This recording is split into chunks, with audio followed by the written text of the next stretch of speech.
Ancient Ethiopia and Arabia's secret cultural exchange. See, a lot of people don't realize or understand that there was interaction between those two nations. So we're going to get into it. We're going to talk about it. The interaction between Ethiopia and Arabia spans several millennia, and some people asking, was there any trade or interaction between um, ancient Ethiopia and Arabia? See, when we hear the word trade, we would naturally assume that is there's some economic trade or free market, some kind of market going on. Uh, this wasn't just a financial exchange. This wasn't just a financial thing, y'all.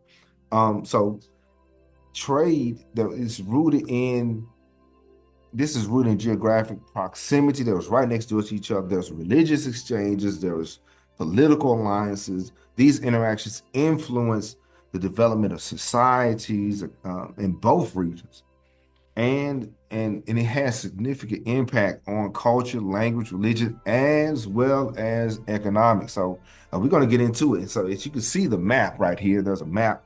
You have the Red Sea right here, which separates the Arabian Peninsula and Africa, right? So this served as a natural conduit or a natural uh, place of trade and cultural exchange between Ethiopia and Arabia. But back then, keep in mind, Ethiopia was back then was called Axum, AXUM, Axum. So shout out to the fam. So let's go. Don't forget to like, comment, subscribe. This is King Cam and Ujumbe podcast. We're talking about the the uh the secret trade between ancient Ethiopia and ancient Arabia. Let's go. All right, now here's the early trade routes right here. Okay, you see the Arabian Peninsula right here on the right and Africa on the left. The earliest interactions were primarily through trade, which flourished as early as the first millennium BC or before Common Era. So, um, Exum controlled some of the most important trade routes, okay, between the Roman Empire and India. So Ethiopia was that bridge, was that major power at the time. So they had all the cards, so they had all the posts. Arabian merchants sailed along the Red Sea and trading goods, and so they did a lot of trading. They did a lot of work among each other, with each other, right? So both Ethiopian and Arabian merchants sailed along the Red Sea trading goods like, get this, spices. They traded spices, they traded gold, religious knowledge. You know they had to do that. And frankincense and myrrh. Okay, so they traded a lot of goods and services among and with each other. And not only frankincense and myrrh, but ivory as well as, unfortunately, slaves, prisoners of war, people who lost battles and things like that. So we can't gloss over this. And the reality is there is still an East African slave trade that is going on.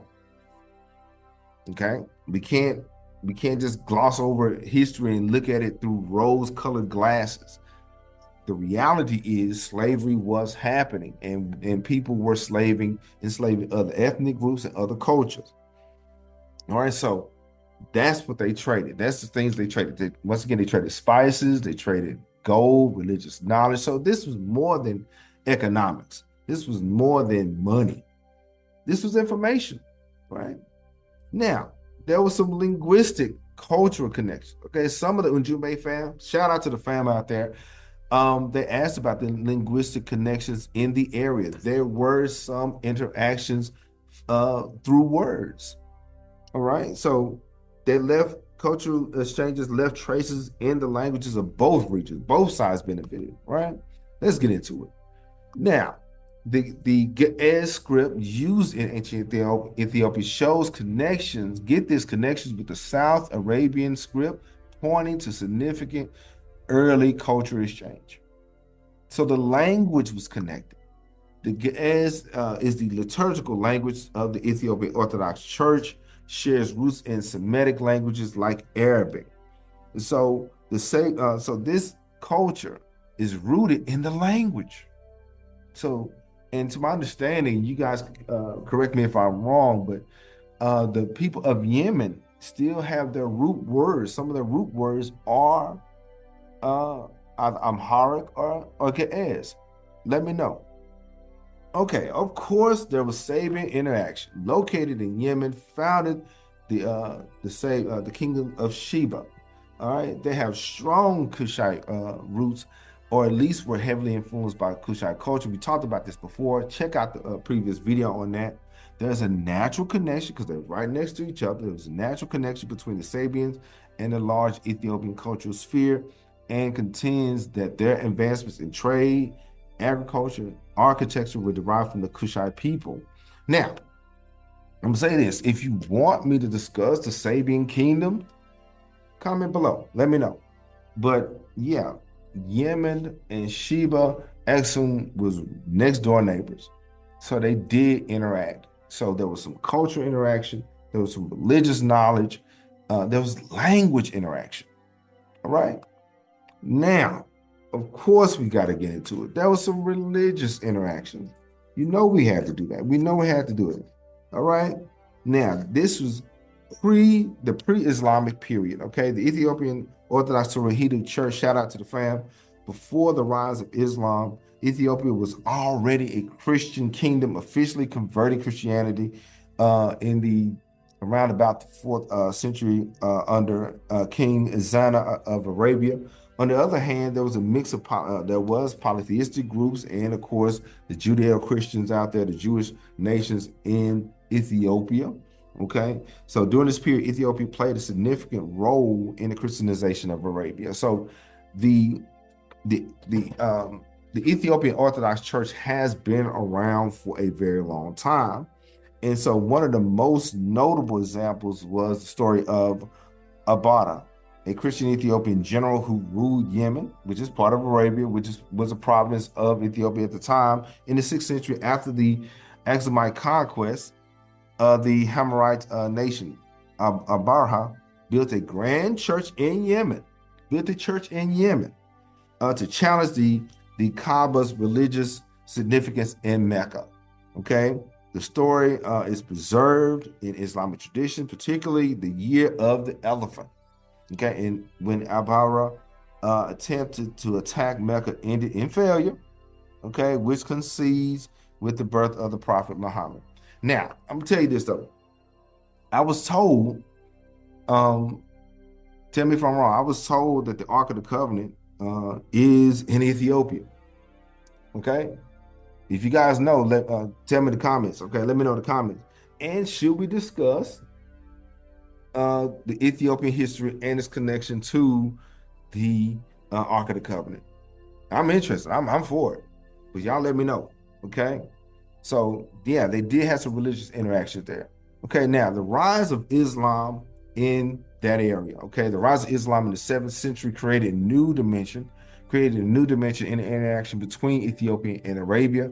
When the early Muslim community faced persecution in Mecca, the Prophet Muhammad instructed some of his followers to seek refuge in the Christian kingdom of Exum, led by the king or Nagus Ashama ibn Abjar. Okay, there is some cultural interaction even in religion, where the people, the followers of Muhammad, found refuge in Ethiopia. All right, and so the king offered asylum, and this event is known as the first hijrah, or the first migration. This is a significant moment in Islamic history, because if it was not for the kindness of African people, Islam would not be where it is today. Okay, let's have this discussion. Okay, now think about this, y'all. The Ethiopia had its own empire. So the Zagwe and the Salamat dynasties were those empires. So during the medieval period, Ethiopia experienced significant political and religious development, particularly in the rise of the Zagwe dynasty and later the Solomonic dynasty. The Solomonic rulers claimed descent from King Solomon of Israel and the Queen of Sheba, which she did exist. Makeda was a real person. So reinforcing religious legitimacy in both Ethiopian and Arabian contexts. So shout out to the fam in Sudan and Ethiopia. The Solomon dynasty also engaged in periodic conflicts and to maintain their power. And so, like I said, if you want me to go into the discussion with the Ethiopian Orthodox Tewahedo Church and talk about the Ark of the Covenant, comment below because I'm for it. But remember, these interactions were more than financial. These interactions was about culture, was about language, and just life. All right. So here's the impact. There was trade between Arabia and other parts of the ancient world. The role of Cushite people in facilitating this commerce is and was essential. Yemen bridged the gap between Africa and Asia.